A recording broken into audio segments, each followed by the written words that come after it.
of Belfast accounts for 64% of Northern Ireland's freight traffic. 500,000 trucks a year pass through here, fetching and carrying products between the UK mainland and the island of Ireland. But with Ireland in the EU and the UK now out, new checks, extra paperwork and added costs are inevitable. We have grave concerns. We have grave concerns about our business models. We have grave concerns about choice. We have also grave concerns about affordability for Northern Ireland households. Quite simply, they can't afford cost rises from friction, and what this plan has at the moment is lots of friction. The amount and intrusiveness of the new customs declarations will form part of the transition negotiations.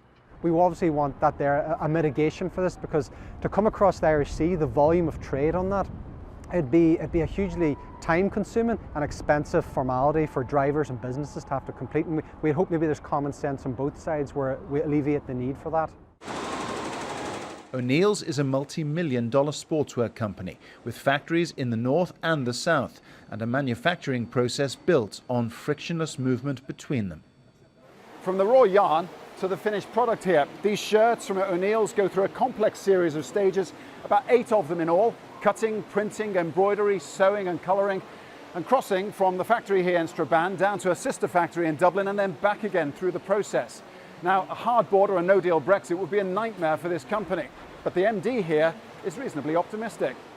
I do think there's a good opportunity now here for the economy in Northern Ireland, because at the end of the day, foreign direct investors will be looking at Northern Ireland, a country that has, I suppose, a foot in both camps, free trade with the 27 member states of the European Union, and obviously access to the UK as well.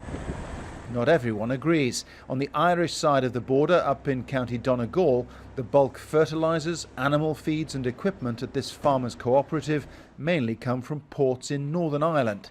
And the frictionless way the farmers currently send their livestock and produce to market looks set to end.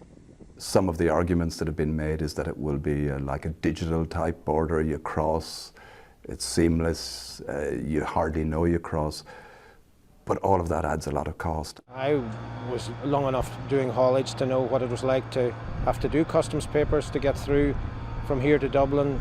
We had 4 border crossings to do, down and up, and it was delays and paperwork, and we don't want to go back to that. It was a nightmare.